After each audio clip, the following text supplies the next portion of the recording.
This is the Chateau Arab. The river winds through the city of Basra, here in southern Iraq. It was once one of the most important waterways in the Middle East. Here lies the great port of Basra, at the crossroads of the world's trade. It fed dozens of canals throughout Basra and earned the city the nickname the Venice of the Middle East. It made Basra the symbol of Iraq's growth and prosperity. Today, it's the second largest city with over 4 million people, and with these oil fields and the only deep-water port in the country, it's also the economic center. About 80% of Iraq's revenue comes from here. But this is what Basra's canals look like today. In the summer of 2018, they were choked with debris, raw sewage, and rotting garbage that was poisoning the city's residents. About 100,000 people were hospitalized because of water-related illnesses. Basra now represents a crisis that's been looming over Iraq for decades. The country's running out of water, and that's because it neither controls the flow of its rivers or has the infrastructure to clean it. And it's standing in the way of Iraq's recovery.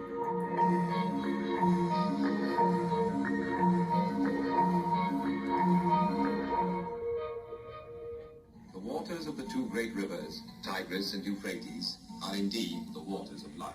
Almost all of Iraq's water comes from two rivers, the Euphrates and the Tigris, which run down most of the country, then converge here to form the Chateau Arab, before emptying into the Persian Gulf.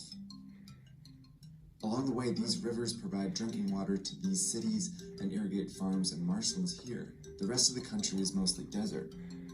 A vast network of infrastructure is used to generate power, distribute the water, and clean it. That includes dams, canals, and water treatment facilities. But this system is delicate. Anything that affects the amount of water flowing down these rivers or the infrastructure around it can have massive consequences. Over the last few decades, both have taken a hit. Iraq relies heavily on these rivers, but it doesn't control them. Both rivers begin in Turkey. About 71% of Iraq's water comes from there, while Syria and Iran add another 10% as the rivers move south, which means 81% of Iraq's water is controlled by its neighbors. And they've been keeping more and more of it for themselves. Since the 1970s, Turkey has built at least 20 dams on the Euphrates and the tributaries that feed it, including the Ataturk Dam, the 5th largest in the world, which provides electricity and water to its growing population. Syria has built several dams too. Both countries are holding the river hostage. Today, only a quarter of the Euphrates' normal flow reaches Iraq. The same thing is happening on the Tigris.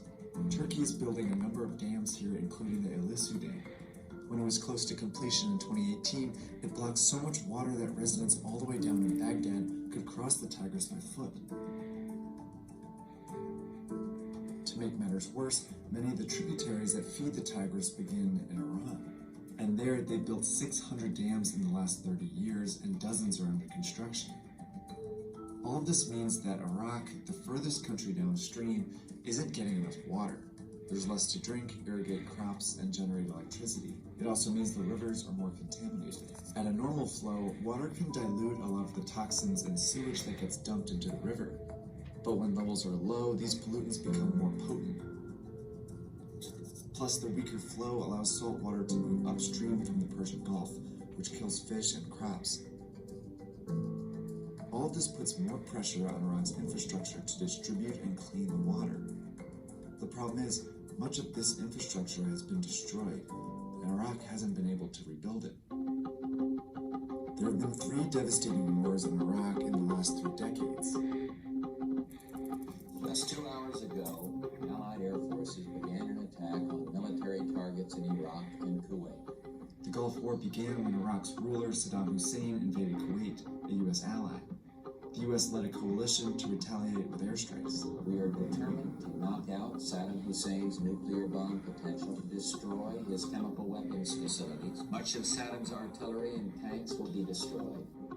But they also bombed Iraq's infrastructure, including 4 hydroelectric dams, which in turn disabled the water treatment facilities that relied on electricity. A sewage treatment plant in Baghdad was also bombed, causing sewage to flow into the Tigris, poisoning the water supply for southern Iraq. This UN report said the war reduced Iraq to the pre-industrial age, and that the country would face an imminent catastrophe. عندما حاول المستعمرون الهجامة. Saddam survived the war, but the UN imposed strict sanctions, freezing Iraq's bank accounts and restricting what it could import, including construction supplies and water purification chemicals. Then Saddam made things even worse. In 1993, he was fighting rebels in these marshlands. Despite the post-war water crisis, he weaponized the water here by diverting the rivers away from the marshes. Over the years, this whole area was drained and turned into a desert. Thousands reportedly died, and at least 100,000 people were forced to leave. By the early 2000s, Iraq's water supply continued to shrink while infrastructure failed. Thousands of Iraqi civilians had died from water-related diseases like cholera, typhoid, and dysentery. Then in 2003, the U.S. returned with a full invasion of Iraq.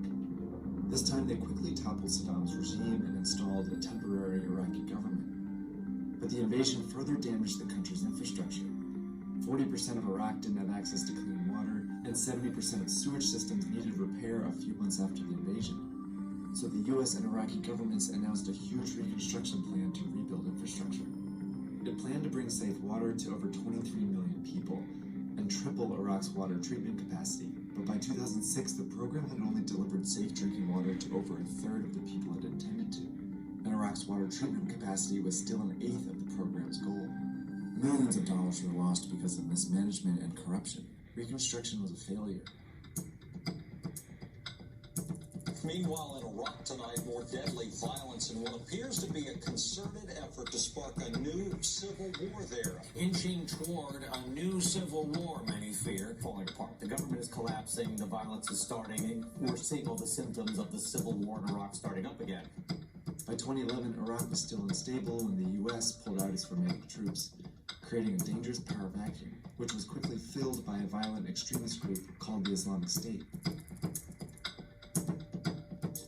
Their tactics deepened Iraq's water crisis further. They advanced down the two rivers, capturing strategic points, taking control of Iraq's water supply and turning it into a weapon, like this dam at Ramadi. Controlling the dam, cutting the water flow, cuts supply to pro-government towns downstream, making it easier for ISIS to attack. Water, the ultimate weapon in this blistering desert. ISIS also poisoned water supplies with oil here in the city of Tikrit, and destroyed most of this barrage in Fallujah. By 2018, ISIS had lost most of the territory it controlled, but the damage to Iraq's water was already done. If the country was going to recover, it had to rebuild this system, and fast. So the Iraqi government announced a massive $100 billion reconstruction effort in 2018.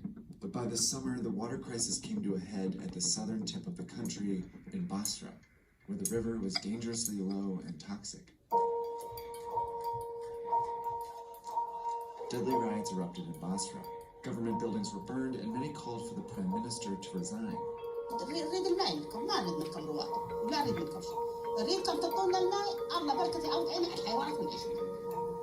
ثروة النفط، زين؟